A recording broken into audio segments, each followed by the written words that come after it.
I'm not super into war shooters, but I do like an alternate history storyline. Back in 2002 to 2004, there were FPS war games galore. So when I stumble across a title that needs a little love, I'll give it my attention.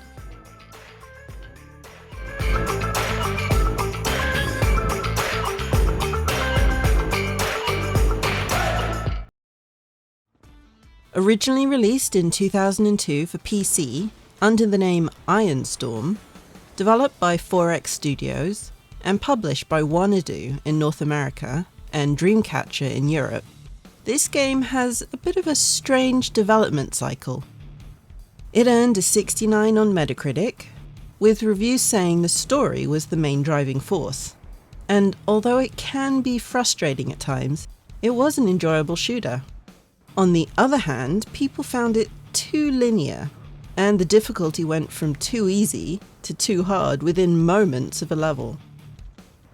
It was sent back to the drawing board, with tweaks in mechanics and some upgrades in graphics, and was released as World War Zero Ironstorm on PS2, but only in EU regions. This time it was developed by Rebellion Developments, and was published by Ubisoft. The improvements may not have been enough though, as there's no Metacritic score, or really much information on the PS2 version at all, aside from a mention of the PC version. The year is 1964, and the First World War never ended. Russia is attempting to create a Russo-Mongolian empire that stretches from the Pacific Ocean to the Atlantic. Europe has joined forces with the US, creating the United States of Western Europe, or the Alliance, in order to fight and thwart the Russian plans. The war funds dried up after 20 years of fighting, so the army was transferred to the American stock market, enabling private investors to essentially dictate victory. The war was completely dependent on the economy rather than army strength. What a cool backstory. The idea of private investors being in charge of the outcome of a war could be a real thing in this day and age, while the entirety of Europe coming together with the US to form an alliance seems a little far-fetched. We play as a US Army Lieutenant James Anderson, whose sole mission is to infiltrate enemy lines and stop the Russo-Mongolians from creating a weapon that could destroy the world. Seems a little counterproductive if you ask me. If you destroy the world, what's left to be in control of? I didn't really follow who the other characters were, I just enjoyed working through levels to see what would happen next. Like tanks. We have to fight tanks on our own.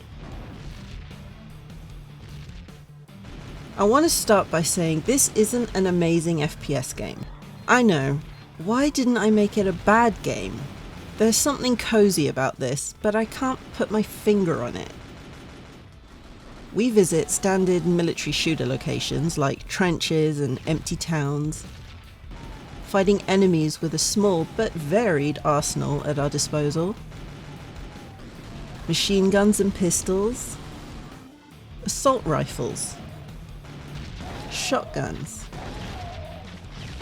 sniper rifles, flamethrowers, grenade and rocket launchers,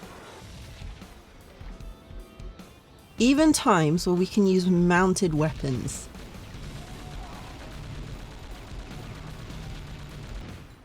The health meter is in the shape of, well, me, I guess, and the orange will drain depending on damage taken. There's also a quick swap mechanic, so we have our primary weapon out, and just by hitting L2 we can swap to our secondary.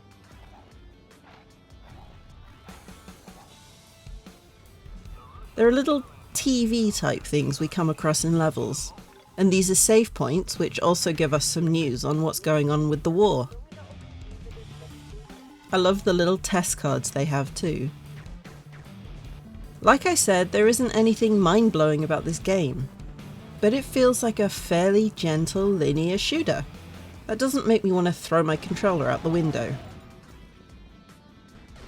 The enemies are pretty generic, dropping new weapons or ammo to try out, but I think it was the sheer number of them to fight that made it satisfying when you won.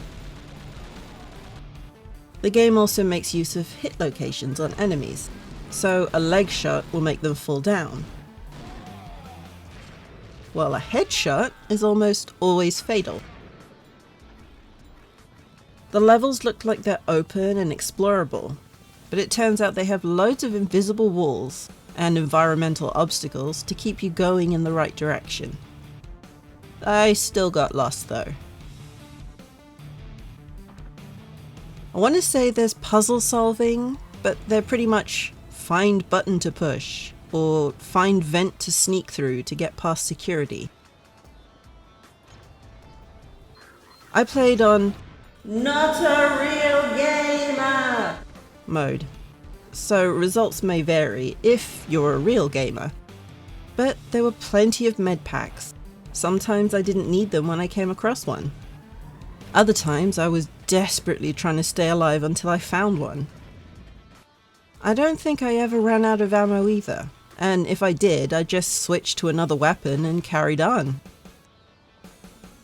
See what I mean about cozy? It's like any threat of difficulty or game overs was balanced with stuff to keep you going, so you could try any fighting style out and still complete the level. Sometimes changing up playstyles makes things more interesting, and this game allows you to experiment as much as you want, within the linearity of the levels, of course. I played this on my PS2, and for a 20-year-old game, I think it looks pretty good. Yeah, the environments and buildings look blocky and flat, but overall I found it playable and fun. Sometimes I can't always tell the difference between weapons when they're just being held, so having a little picture on the side was helpful when picking weapons. The level designs were varied. The trenches felt confined and claustrophobic in places. The town showed battle scars from soldiers and conflicts passing through. And the open areas made you feel exposed and vulnerable to attacks. For a little unknown game, there was a lot of atmosphere in its levels. World War Z Iron Storm is not a AAA title, obviously, but I don't think it should be condemned to the bad games bin either. It's a very short 4 to 5 hour game, so you can complete it in one sitting if you wanted to. I didn't experience the extreme frustration that was mentioned in the reviews, so I'm guessing the PS2 tweaks made the game a whole lot more fun to play. I see this game as a little rough gem. It's not an amazing title that we all need to play right now. It's a little janky and clunky, and generic, but there's satisfaction in the combat, and has aged quite well.